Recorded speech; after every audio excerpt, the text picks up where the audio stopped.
జానకమ్మ, చూశావా ఈ ఫోటో? దీపకు జ్వరం వస్తే వెంకట్ అన్నం కూడా తినకుండా తన పక్కనే కూర్చునేవాడు. అలాంటిది ఇప్పుడు ఒకే ఇంట్లో ఉన్నా కనీసం పలకరించుకోవటానికే భయపడుతున్నారు. ఏం చేస్తామండి? కాలం మహిమ. కొత్త కోడలు వచ్చాక ఇల్లు కళకళలాడుతుంది అనుకున్నాం. కాని ఉన్న కళ కాస్తా పోయింది. వెంకట్ తప్పులేదు. వాడు నలిగిపోతున్నాడు. అటు భార్యను వదులుకోలేడు, ఇటు మనల్ని ఏమీ అనలేడు. రఘురామయ్య ఇల్లు ఎప్పుడూ కలకలలాడుతూ ఉండేది. ఆయన భార్య జానకమ్మ ఇల్లాలు మాత్రమే కాదు, ఆ ఇంటికి వెన్నెముక. రఘురామయ్య అనారోగ్యం కారణంగా రిటైర్మెంట్ తీసుకున్నాక ఇంటి బాధ్యతను పెద్ద కొడుకు వెంకట్ భుజాన వేసుకున్నాడు. వెంకట్ ఒక ప్రైవేట్ బ్యాంకులో మేనేజర్గా పనిచేస్తున్నాడు. ఎంత ఎదిగినా ఒదిగి ఉండే స్వభావం అతనిది. చెల్లెలు దీప అంటే అతనికి ప్రాణం. అన్నయ్య, ఈ డ్రెస్ బాగుందా అని దీప అడిగితే చాలు, అది ఎంత ధరైనా సరే వెంకట్ కొనిచ్చేవాడు.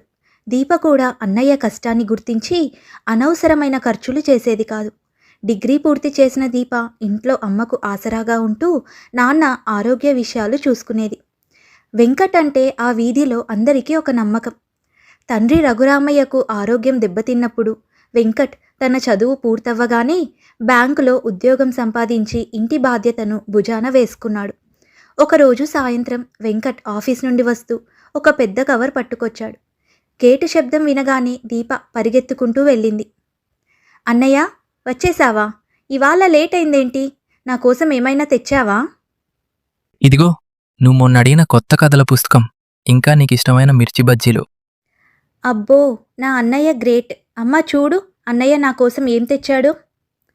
జానకమ్మ వంటగదిలో నుండి బయటికి వచ్చి, ఒరే వెంకట్, నువ్వు ఈ మధ్య బాగా అలసిపోయి వస్తున్నావు. నీ ఆరోగ్యం కూడా చూసుకోరా. దానికేం కావాలన్నా కొనిస్తావు. దాన్ని గారాబం చేసి సగం నువ్వే పాడు చేస్తున్నావు. పోన్లే అమ్మా, తను మన ఇంటి ఆడపిల్ల. నాకు మాత్రం ఇంకా చిన్నపిల్ల. తను అడగకపోయినా అన్నీ సమకూర్చడం నా బాధ్యత. వెంకట్ ఒక ప్రైవేట్ బ్యాంకులో సీనియర్ మేనేజర్గా ఉన్నాడు. అదే బ్యాంకుకు సరిత అనే అమ్మాయి అసిస్టెంట్ మేనేజర్గా బదిలీపై వచ్చింది. మొదటి రోజే సరిత తన పనితీరుతో అందరినీ ఆకట్టుకుంది. తండ్రి లేని కుటుంబం కావడం, బాధ్యతలన్నీ తనపైనే ఉండటంతో ఆమె చాలా గంభీరంగా క్రమశిక్షణతో ఉండేది. ఒకరోజు ఆఫీస్ ఫైల్స్ చెక్ చేస్తున్నప్పుడు వెంకట్ సరితతో మాట కలిపాడు. సరితగారు, ఈ రిపోర్ట్ చాలా పర్ఫెక్ట్గా ఉంది. ఇంత తక్కువ టైంలో ఎలా ఫినిష్ చేశారు? Thank you sir. నాకు పని వాయిదా వేయడం ఇష్టం ఉండదు. ఇంట్లో అమ్మా తమ్ముడు నా కోసం ఎదురు చూస్తుంటారు. అందుకే ఆఫీస్ పని ఇక్కడే ముగించుకొని వెళ్తాను. అలా మెల్లగా వారి మధ్య స్నేహం పెరిగింది. లంచ్ బ్రేక్లో ఇద్దరూ కలిసి కూర్చునేవారు. సరిత తన కుటుంబ పరిస్థితిని వెంకట్కు వివరించింది. మా నాన్న నా చిన్నప్పుడే చనిపోయారు వెంకట్. అమ్మ చాలా కష్టపడి నన్ను ఈ స్థాయికి తెచ్చింది. తమ్ముడు ఇంకా ఇంజనీరింగ్ చేస్తున్నాడు. వాడికి ఒక మంచి భవిష్యత్తు ఇవ్వడమే నా లక్ష్యం. మీరు చాలా గొప్పవారు సరిత. ఇంత బాధ్యతను ఒంటరిగా మోయడం సామాన్యం కాదు. మీకు ఏ సాయం కావాలన్నా నేనుంటాను. వెంకట్ మంచితనం, ఆదరించే గుణం సరితకు నచ్చాయి. సరిత బాధ్యతాయుతమైన ప్రవర్తన వెంకట్ను ఆకర్షించింది. ఒకరోజు వర్షం పడుతుండడంతో ఆఫీస్ అయిపోయాక ఇద్దరూ కాఫీ తాగుతూ కూర్చున్నారు. సరితగారు, మీరు జాయిన్ అయ్యి 3 నెలలవుతోంది. కానీ ఎప్పుడూ వర్క్ తప్ప పర్సనల్ విషయాలు మాట్లాడరు. మీ గురించి కొంచెం చెప్పండి. చెప్పడానికేముంది వెంకట్ గారు, నా ప్రపంచం చాలా చిన్నది. మా నాన్న నా చిన్నప్పుడే చనిపోయారు. అమ్మ పడ్డ కష్టం కల్లారా చూశాను. అందుకే నాకు లైఫ్ అంటే చాలా సీరియస్. నా తమ్ముడిని సెటిల్ చేయాలి, అమ్మను బాగా చూసుకోవాలి. ఇదే నా లక్ష్యం. మీరు చాలా గ్రేట్ సరిత. ఇంత బాధ్యతను ఒంటరిగా మోస్తున్నారు. నిజానికి నా పరిస్థితి కూడా దాదాపు అంతే. నాన్న రిటైర్ అయ్యాక ఇంటి బాధ్యత నాదే. చెల్లెలు దీప అంటే నాకు ప్రాణం. తన పెళ్లి బాధ్యత కూడా నాపైనే ఉంది. అవునా? అంటే మన ఇద్దరి ఆలోచనలు ఒకటే అన్నమాట. అలా మెల్లగా వారి ఇద్దరి మధ్య ప్రేమ చిగురించింది. ఒకరోజు పార్కులో కలిసినప్పుడు వెంకట్ సరితతో ఇలా అంటాడు. సరిత, నీతో ఒక విషయం చెప్పాలి. ఇన్ని రోజులు నీ వర్క్ చూశాను. నీ బాధ్యత గల స్వభావం చూశాను. నీలాంటి అమ్మాయి నా జీవితంలో ఉంటే నా కుటుంబం కూడా చాలా సంతోషంగా ఉంటుంది అనిపిస్తోంది. నిన్ను పెళ్లి చేసుకోవాలని ఉంది. నీ అభిప్రాయం ఏంటి? సరిత కాసేపు ఆలోచించి, వెంకట్, నాకు మీరంటే ఇష్టమే, కానీ నాకొక భయం. నాకు తండ్రి లేరు. నా బాధ్యతలు మీకు తెలుసు. పెళ్ళయ్యాక కూడా నేను మా అమ్మని, తమ్ముణ్ణి చూసుకోవాలి. దానికి మీ ఇంట్లో వాళ్ళు ఒప్పుకుంటారా? ఖచ్చితంగా సరిత. మా నాన్న, అమ్మ చాలా మంచివాళ్ళు. దీప అయితే నిన్ను తన సొంత అక్కలా చూసుకుంటుంది. నువ్వు మా ఇంటికి కోడలివి కాదు, మరో కూతురివి అవుతావు. నీ బాధ్యతలే నా బాధ్యతలు కూడా. మీరు అంత మాట ఇస్తే చాలు వెంకట్. నాకు కావాల్సింది ఈ భరోసాయే. వెంకట్ ఒకరోజు ధైర్యం చేసి ఇంట్లో తన ప్రేమ విషయం బయటపెట్టాడు. నాన్నా, నేను ఒక అమ్మాయిని ఇష్టపడుతున్నాను. తన పేరు సరిత. మా ఆఫీసులోనే పనిచేస్తోంది. రఘురామయ్య, జానకమ్మ ఆ మాట విని ఒక్క క్షణం నిశ్శబ్దంగా ఉండిపోయారు. అవునా? మాకు చెప్పనే లేదు. వెంకట్, మనది మధ్యతరగతి కుటుంబం. నీకు తెలుసు కదా, మన సంప్రదాయాలు వేరు. ఆ అమ్మాయి కుటుంబం గురించి నీకు పూర్తిగా తెలుసా? తెలుసు నాన్నా. తనకు తండ్రి లేరు. అమ్మ, ఒక తమ్ముడున్నారు. తనే ఆ ఇంటికి ఆధారం. చాలా పద్ధతిగల అమ్మాయి. మనింటికొస్తే అమ్మకు సాయంగా దీపకు అక్కలా ఉంటుంది.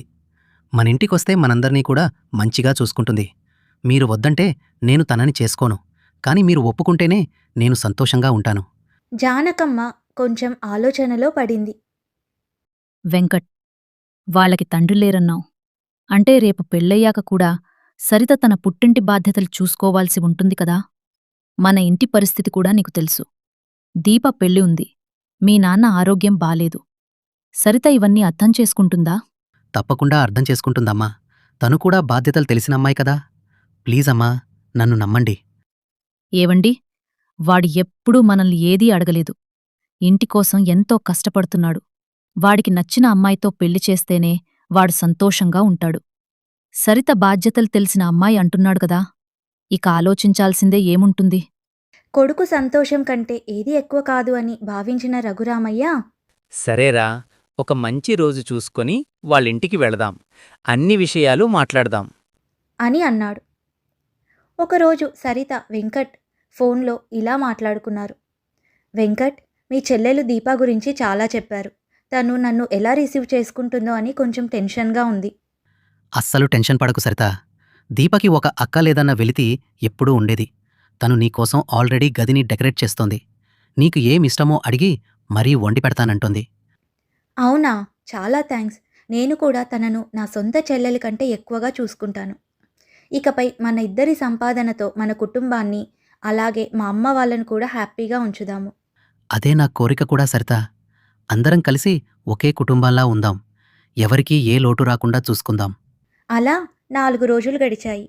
ఒకరోజు రఘురామయ్య, జానకమ్మ, దీప, వెంకట్ అందరూ కలిసి సరిత ఇంటికి వెళ్లారు. సరిత లోపలి నుండి కాఫీ కప్పులు పట్టుకొని వచ్చింది. వెంకట్ వైపు చూసి సిగ్గుగా తల దించుకుంది. మా అమ్మాయి చదువుతో పాటు ఇంటి పనులు కూడా చక్కగా చేస్తుందండి. నాకున్నది ఈ 2 పిల్లలే. సరితకు ఉద్యోగం వచ్చిన దగ్గర నుండి ఈ ఇంటిని తనే నడిపిస్తోంది. మీ అబ్బాయి వెంకట్ చాలా మంచివాడు అని చెప్పింది. నా కూతురిని మీ ఇంట్లో కూతురిలా చూసుకుంటారని ఆశిస్తున్నాను. అత్తయ్యగారు, కాఫీ తీసుకోండి. పంచదార సరిపోయిందో లేదో చెప్పండి. చాలా బావుందమ్మా. వెంకట్, నీ గురించి మాకంతా చెప్పాడు. నీలాంటి అమ్మాయి మా ఇంటికి వస్తే మమ్మల్ని అందర్నీ చక్కగా చూసుకుంటావన్న నమ్మకం కుదిరింది అని తమ అంగీకారాన్ని తెలుపుతుంది జానకమ్మ. దీప సరిత దగ్గరకు వచ్చి ఇలా అంటుంది. వదినా, నువ్వు మా ఇంటికి వస్తున్నావని నాకు చాలా సంతోషంగా ఉంది. ఇకపై మనమిద్దరం కలిసి అన్నయ్యను ఏడిపిద్దాం. సరిత అప్పుడు నవ్వుతూ, ఖచ్చితంగా దీపా, ఇకపై నిన్ను కూడా నా సొంత చెల్లిలా చూసుకుంటాను అని మాట ఇచ్చింది. కానీ ఆ మాటల వెనుక ఉన్న అసలు ఉద్దేశం వేరని అప్పుడు ఎవరూ గ్రహించలేకపోయారు. అలా కొన్ని రోజులు గడిచాయి. వెంకట్ ఇంట్లో పెళ్లి సందడి మొదలైంది. దీప పెళ్లి పనుల్లో మునిగిపోయింది. అన్నయ్య పెళ్లికి తనే అన్ని దగ్గరుండి చూసుకోవాలని ఆశపడింది. అన్నయ్య, నీ పెళ్లి డ్రెస్ నేనే సెలెక్ట్ చేస్తాను. నీకు బ్లూ కలర్ సూట్ అవుతుంది. సరే దీపా, నువ్వు ఏది చెప్తే అదే. నీకు కూడా మంచి పట్టుటులంగా కొందాం. నా పెళ్లిలో నా చెల్లెలు అందరికంటే అందంగా ఉండాలి. ఆ సమయంలో రఘురామయ్య కుర్చీలో కూర్చొని వీళ్లను చూస్తూ చాలా మురిసిపోయేవాడు. జానకి, చూశావా? పిల్లలిద్దరూ ఎలా సంతోషంగా ఉన్నారో. రేపు కోడలు వచ్చాక కూడా ఇదే అన్యోన్యత ఉండాలి. అప్పుడే మన ఇల్లు నందనవనమవుతుంది. ఖచ్చితంగా ఉంటుందండి. సరిత చాలా బుద్ధిమంతురాల్లా అనిపిస్తోంది. మనందర్నీ బాగా చూసుకుంటుంది అనే నమ్మకం నాకుంది. ఒకరోజు సరిత తన స్నేహితురాల్ని కలవడానికి వెళ్తుంది. తన స్నేహితురాలు సుమ సరితతో ఇలా అంటుంది. సరిత, పెళ్ళయ్యాక వెంకట్ ఫ్యామిలీతో అందరితో కలిసి ఉండడం నీకు ఇబ్బంది అనిపించదా? చూడు సుమా, వెంకట్ చాలా మంచోడు, మంచి జీతం కూడా ఉంది. ముందు బాగానే ఉండాలి. పెళ్ళయ్యాక మెల్లగా నా దారిలోకి తెచ్చుకుంటాను. వెంకట్కి నా మీద ఉన్న ప్రేమను వాడుకొని ఆ ఇంటి మీద నా కంట్రోల్ తెచ్చుకోవాలి. ముఖ్యంగా ఆ దీప. దానికి వెంకట్ ఇచ్చే ఇంపార్టెన్స్ తగ్గించాలి. అప్పుడే ఆ ఇంట్లో నా పెత్తనం సాగుతుంది. నా తమ్ముడి భవిష్యత్తు కోసం వెంకట్ సంపాదన వాడాలి అంటే ఆ ఇంట్లో మిగిలిన వాళ్ళ ఖర్చులు తగ్గించాలి.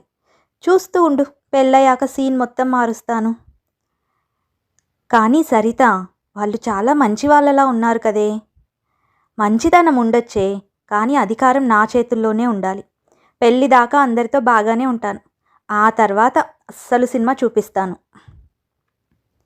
పెళ్లికి ముందు వెంకట్ ఎంతో అమాయకంగా సరితను నమ్మగా, సరిత మాత్రం తన స్వార్థం కోసం ఆ బంధాన్ని ఒక మెట్టుగా వాడుకోవాలని ప్లాన్ చేసుకుంది. వెంకట్కు సరితతో పెళ్లి నిశ్చయమైనప్పుడు దీప ఆనందానికి అవధులు లేవు. వెంకట్ సరితల వివాహం అంగరంగ వైభవంగా జరిగింది. కొత్త కోడలిగా సరిత ఇంట్లోకి అడుగుపెట్టింది. మొదటి 2 రోజులు అందరితో నవ్వుతూ మాట్లాడింది. కానీ 3వ రోజు నుండే తన అధికారం రుచి చూపించడం మొదలుపెట్టింది. ఒకరోజు ఉదయం జానకమ్మ కాఫీ తీసుకొని సరిత గది దగ్గరకు వచ్చింది. అమ్మా సలితా, కాఫీ తెచ్చాను, తావుదూగాన్రా. సరిత చిరాగ్గా తలుపు తీసి, అత్తయ్య గారు, నేను చెప్పాను కదా, నాకు ఇంత పొద్దున్నే నిద్ర లేచే అలవాటు లేదు. మీరు పొద్దున్నే వచ్చి తలుపు తడితే నాకు నిద్ర అంతా డిస్టర్బ్ అవుతుంది. ఇకపై కాఫీ పేరుతో నన్ను పొద్దున్నే లేపకండి. నేనే లేచాక కాఫీ పెట్టుకుంటాను. సరిత అన్న మాటలకు జానకమ్మ ఒక్క క్షణం నిశ్శబ్దంగా ఉండిపోయింది. మళ్ళీ మనసులో ఇలా అనుకుంది. ఫోన్లే కొత్తగా వచ్చింది కదా, అలవాట్లు మారడానికి టైం పడుతుంది అని తనలో తాను సర్ది చెప్పుకుంది. ఒకరోజు సాయంత్రం వెంకట్ బయటికి వెళ్ళి వస్తూ దీపకు ఇష్టమైన బాదుషా స్వీట్స్ కొన్నాడు.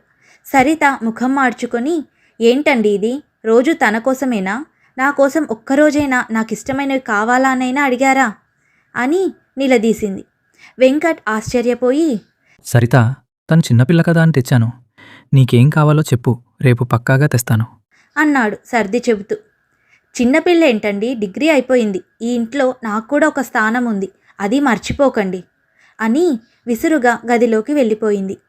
ఇంట్లో అందరూ కలిసి భోజనం చేస్తుంటే తను మాత్రం తన గదిలోనే ఉండేది. ఎవరైనా చుట్టాలు వస్తే హలో అని చెప్పి మళ్ళీ గదిలోకి వెళ్ళిపోయి తలుపు పెట్టేసుకునేది. జానకమ్మ మొదట్లో అనుకునేది, పోనీలే, కొత్తగా వచ్చింది కదా, అలవాటు పడడానికి సమయం పడుతుంది అని. కానీ సరిత అలవాటు పడటం కాదు, అందరినీ విడదీయడం మొదలుపెట్టింది. ఆమె ఇంటి పనిలో ఒక్క అడుగు కూడా వేసేది కాదు. రోజూ ఉదయం నిద్ర లేవడం, ఆఫీస్కి తయారవ్వడం, ఆఫీస్కి వెళ్ళడం, తిరిగి ఇంటికి వచ్చాక తన గదిలో తను కూర్చునేది.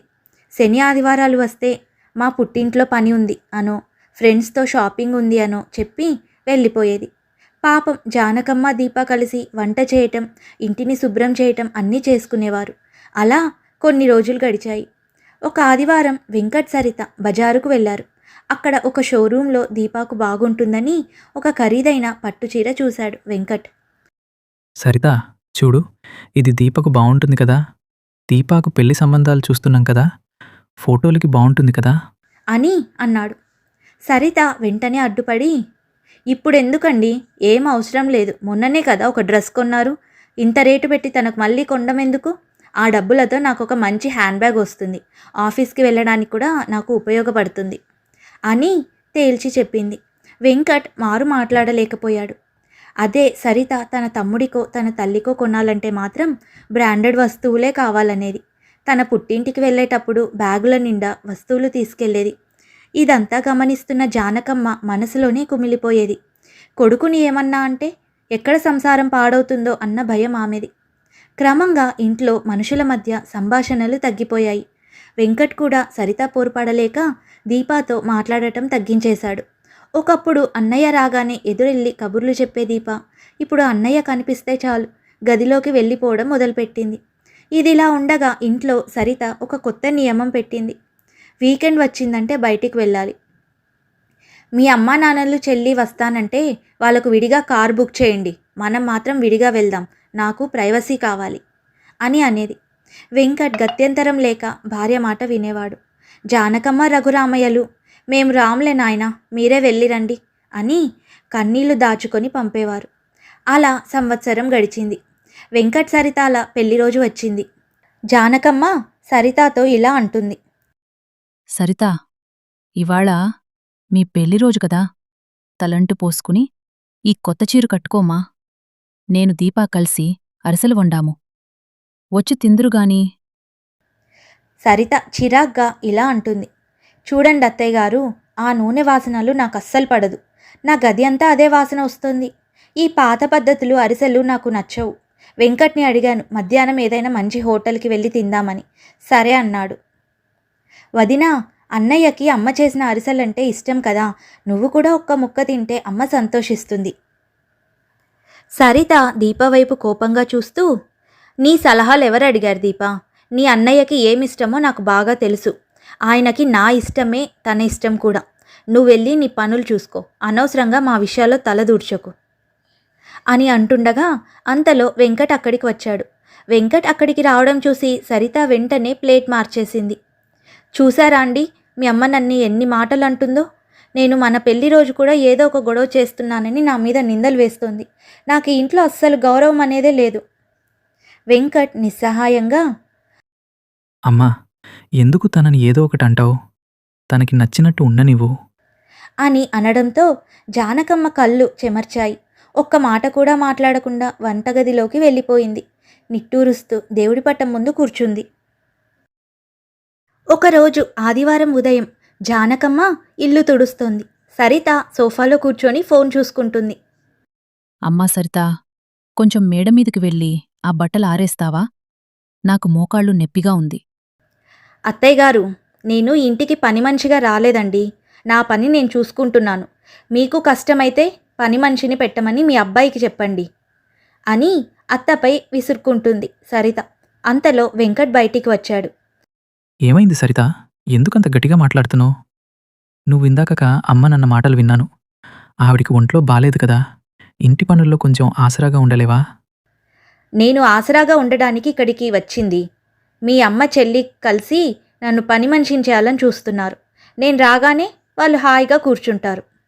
అది అబద్ధం సరిత. వంట అంతా అమ్మే చేస్తుంది, ఇంటి పనులన్నీ దీప చేస్తుంది. నువ్వు కనీసం నీ ప్లేటు కూడా కడగడం లేదు. పైగా దీపకు ఏదైనా కొంటే అంత గొడవ చేస్తావు. నా చెల్లెలంటే నాకు ప్రాణమని నీకు ముందే చెప్పాను. హా, ప్రాణమైతే మీ దగ్గరే ఉంచుకోండి. నాకెందుకు చెప్పారు ఇవన్నీ? రేపు పెళ్ళికి లక్షలు ఖర్చు పెట్టాలి కదా, అప్పుడు తెలుస్తుంది ఆ ప్రాణం విలువ ఎంతో. మీకు మీ కుటుంబమే ముఖ్యమైతే నన్ను ఎందుకు పెళ్లి చేసుకున్నారు? ఇవన్నీ కాదంటే చెప్పండి, నేను మా పుట్టింటికి వెళ్ళిపోతాను. వెంకట్ నిస్సహాయంగా, ప్రతిదానికి పుట్టిల్లు అని బెదిరించకు సరిత. నేనందర్నీ కలుపుకుపోవాలని చూస్తున్నాను. కలుపుకోవడం అంటే నా ఇష్టాలన్నీ చంపుకోవడం కాదు. నేను ఇలాగే ఉంటాను అని చెప్పి విసుగ్గా గదిలోకి వెళ్ళిపోతుంది సరిత. అలా కొన్ని రోజులు గడిచాయి. ఒకరోజు రఘురామయ్య హాల్లో కూర్చొని పాత ఫోటో ఆల్బమ్ చూస్తూ ఉన్నాడు. అందులో చిన్నపటి వెంకట్ దీపాల ఫోటో ఉంది. అది చూసి ఆయన కళ్ళల్లో నీళ్లు తిరిగాయి. జానకమ్మా, చూసావా ఈ ఫోటో? దీపకు జ్వరం వస్తే వెంకట్ అన్నం కూడా తినకుండా తన పక్కనే కూర్చునేవాడు. అలాంటిదిప్పుడు ఒకే ఇంట్లో ఉన్నా కనీసం పలకరించుకోటానికే భయపడుతున్నారు. ఏం చేస్తామండి, కాలం మహిమ. కొత్త కోడలు వచ్చాక ఇల్లు కళకళ్లాడుతుంది అనుకున్నాం. కాని ఉన్న కళ కాస్తా పోయింది. వెంకట్ తప్పులేదు, వాడు నలిగిపోతున్నాడు. అటు భార్యను వదులుకోలేడు, ఇటు మనల్ని ఏమీ అనలేడు. నేను రిటైర్ అయ్యాక మనం వాడికి భారం అయిపోయామా అని అనిపిస్తుంది జానకి. వాడు సంపాదించే జీతం వాడి ఇష్టప్రకారం ఖర్చు పెట్టే అధికారం కూడా వాడికి లేకుండా పోపోయింది. నాన్న అని కూడా చూడకుండా సరిత నా ముందే వాడిని అరుస్తుంటే ప్రాణం విలవిలలాడుతోంది. అదే కదండి, ఇక ముందు ముందే ఎలా ఉంటుందో. దీపకు పెళ్లి సంబంధాలు చూడ్డం మొదలుపెట్టాం. ఆ పిల్ల నోరు తెరిచి ఒక్క వస్తువు అరగదు. అడిగితే వదిని ఏమంటుందో అని భయం. మనం మౌనంగా ఉండటమే వెంకట్కి మనం చేసే సహాయమేమో అని అనిపిస్తోంది. అని అనుకొని బాధపడతారు జానకమ్మ రఘురామయ్యలు. ఒకరోజు సరిత వెంకట్తో ఇలా అంటుంది, ఏవండి, ఇవాళ మనం సినిమాకు వెళ్తున్నాం కదా, టికెట్స్ బుక్ చేశారా? చేశాను. నాన్నగారిని, అమ్మని, దీపని కూడా రమ్మని అడిగాను. వాళ్ళు వస్తారు. వెంకట్, ఇదే నాకు నచ్చంది. మనం ఇద్దరమే వెళ్ళాలి అంటే అందరికీ ఎందుకు బుక్ చేశావు? వాళ్ళకి కావాలంటే విడిగా బుక్ చేయి, డ్రైవర్ని పిలిపించు. మన కారులో నలుగురు కూర్చుంటే నాకు ప్రైవసీ ఎక్కడుంటుంది? సినిమా హాల్లో కూడా పక్కన మీ చెల్లెలు కూర్చుంటే మీతో నేనేం మాట్లాడగలను? సరిత, వాళ్ళు మన కుటుంబం. విడిగా పంపటం ఏంటి? కుటుంబం అంటే భార్యాభర్తలే, మిగిలిన వాళ్ళంతా బాధ్యతలు మాత్రమే.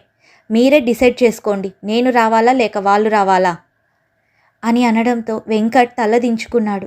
ఇదంతా విన్న రఘురామయ్య గారు గట్టిగా అన్నారు, వెంకట్, మాకు సినిమా వద్దులేరా, మా కొంట్లో బాలేదు, మీరు వెళ్ళండి అని. ఆ మాట వినగానే సరితా ముఖంలో గెలుపు నవ్వు కనిపించింది. ఒకరోజు సాయంత్రం వెంకట్ బయటికి వెళ్ళి అలసిపోయి వచ్చాడు. సరిత హాల్లో కూర్చొని వాళ్ళమ్మతో ఫోన్లో మాట్లాడుతుంది. అవునమ్మా, వెంకట్కు నాకు ఈ నెల బోనస్ వచ్చింది. రేపు మనం వెళ్ళి నీకు ఆ బంగారు గాజులు చేయిద్దాం. ఇక్కడెవరికీ తెలీదులే, నేను ఏదో ఒకటి చెప్పి మేనేజ్ చేస్తాను అని సరిత మాట్లాడుతుంటే అది విన్న వెంకట్ మనసు చివుక్కుమంది. తన తండ్రికి మందుల కోసం, దీప పెళ్లి కోసం తను రూపాయి దాచుకుంటుంటే సరిత తనకు తెలియకుండా తన ఇంట్లో వాళ్ళ కోసం అనవసర ఖర్చు చేస్తోందని అర్థమైంది వెంకట్కు. సరిత, బోనస్ డబ్బులు మీ అమ్మకి గాజులు చేయించడానికి వాడుతున్నావా? నాన్నకి ఆపరేషన్ చేయించాలని నీకు తెలుసు కదా. అయితే ఏంటండి, మా అమ్మకి నేను కాకపోతే ఇంకెవరు చేయిస్తారు? మీ నాన్నకి ఆపరేషన్ అంటే గవర్నమెంట్ హాస్పిటల్ ఉంది కదా, అక్కడ చేయించొచ్చు. నా జీతం డబ్బులు నా ఫ్యామిలీ కోసం నేను ఖర్చు పెడితే మీకేంటి నొప్పి? నా ఫ్యామిలీ అంటే కేవలం నువ్వు, మీ అమ్మ మాత్రమే కాదు సరిత. నా తల్లిదండ్రులు, నా చెల్లి కూడా నా ఫ్యామిలీనే. అది పెళ్ళికి ముందు వెంకట్, పెళ్ళయ్యాక నేనే నీ సర్వస్వం. మీకు అది అర్థం కాకపోతే చెప్పండి, నాకు ఇక్కడ ఉండాల్సిన అవసరం లేదు. నేను నా పుట్టింటికి వెళ్ళిపోతాను, అక్కడే ఉంటాను. అలా ఎప్పటిలాగే పుట్టిల్లు అనే ఆయుధంతో వెంకట్ నోరు నొక్కేసింది సరిత. అలా కొన్నాళ్ళు గడిచాయి. కొంతకాలం తర్వాత దీపకు హరీష్ అనే సాఫ్ట్వేర్ ఇంజనీర్తో పెళ్లి కుదిరింది. పెళ్లి పనుల్లో సరిత అస్సలు చేయి వేయలేదు. కానీ చుట్టాలు రాగానే, అయ్యో అది అక్కడ పెట్టండి, ఇది ఇక్కడ పెట్టండి అంటూ హడావిడి పెత్తనం చెలాయించింది. అందరి ముందు తనే పెళ్లి పెద్దలా ఫోజులు కొట్టింది. కన్యాదానం సమయంలో దీప ఏడుస్తుంటే అందరూ అది పుట్టిల్లు వదులుతున్న బాధ అని అనుకున్నారు. కానీ ఆ ఏడుపులో తన అన్నయ్యకు తను దూరం అయిపోతున్నానన్న ఆవేదన కూడా ఉంది.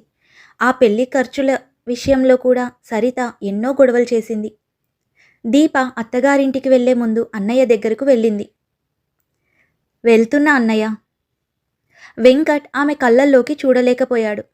జాగ్రత్తమ్మా, ఏ అవసరమన్నా నాకు ఫోన్ చేయి అని అన్నాడు. అంతలో సరిత ఇలా అంటుంది, అవసరాలేముంటాయిలేండి, అత్తగారింట్లో అన్నీ వాళ్ళే చూసుకుంటారు, ఇకనైనా మీరు ప్రశాంతంగా ఉండండి అని వెటకారంగా అంటుంది సరిత. దీప భయంగానే అత్తగారింట్లో అడుగుపెట్టింది. అక్కడ వదిన నన్ను ఏడిపించింది, ఇక్కడ అత్తగారు ఎలా ఉంటారో, ఆడపడుచులు ఇంకెలా ఉంటారో అని భయపడింది. మరుసటి రోజు ఉదయం దీప త్వరగా నిద్రలేచి వంటగదిలోకి వెళ్ళబోయింది. అంతలో దీప అత్తయ్య పార్వతమ్మ అక్కడికి వస్తుంది. ఏమ్మా దీపా, అప్పుడే ఎందుకు లేచావు? అలసటగా ఉంటుంది కదా, వెళ్ళి పడుకో. ఇక్కడ పనులు చేయడానికి మాత్రమే నువ్వు రాలేదు, నువ్వు మా ఇంటి కోడలివే కాదు, కూతురువి కూడా అని అంటుంది పార్వతమ్మ ఆప్యాయంగా. లేదత్తయ్యగారు, నాకు ఈ పనులన్నీ అలవాటే, నేను వంట చేస్తానివాళ. వద్దు తల్లి, నువ్వు ఈ ఇంటికి కోడలిగా మాత్రమే రాలేదు, నా పెద్ద కూతురు వెళ్ళిపోయాక ఆ స్థానాన్ని భర్తీ చేయడానికి వచ్చావు. వంట పని నేను చూసుకుంటాను, నువ్వెళ్ళి రెడీ అవ్వు, ఇవాళ గుడికి వెళ్దాం అని అంటుంది పార్వతమ్మ. దీప ఆశ్చర్యపోయింది. దీపా కళ్ళల్లో ఒక్కసారిగా నీళ్లు తిరిగాయి. తన పుట్టింట్లో తనకు దక్కని గౌరవం, అన్నయ్య దగ్గర కోల్పోయిన ప్రేమ ఇక్కడ అపరిచితుల మధ్య లభించడం ఆమెను కదిలించి వేసింది. ఏమ్మా దీపా, ఏంటలా ఉన్నావ్? ఏమాలోచిస్తున్నావు? మీ పుట్టిల్లు గుర్తొచ్చిందా? ఏం లేదత్తయ్యగారు, మా ఇంట్లో నేను ఎంత పని చేసినా వదిన విసుక్కునేది. మీరు మాత్రం నన్ను పని చేయనివ్వడం లేదు. అందుకే కొంచెం కొత్తగా ఉంది. అదేంటమ్మా అలా అంటావు? నువ్వు కోడలివి కాదు, మా ఇంటి మహాలక్ష్మివి.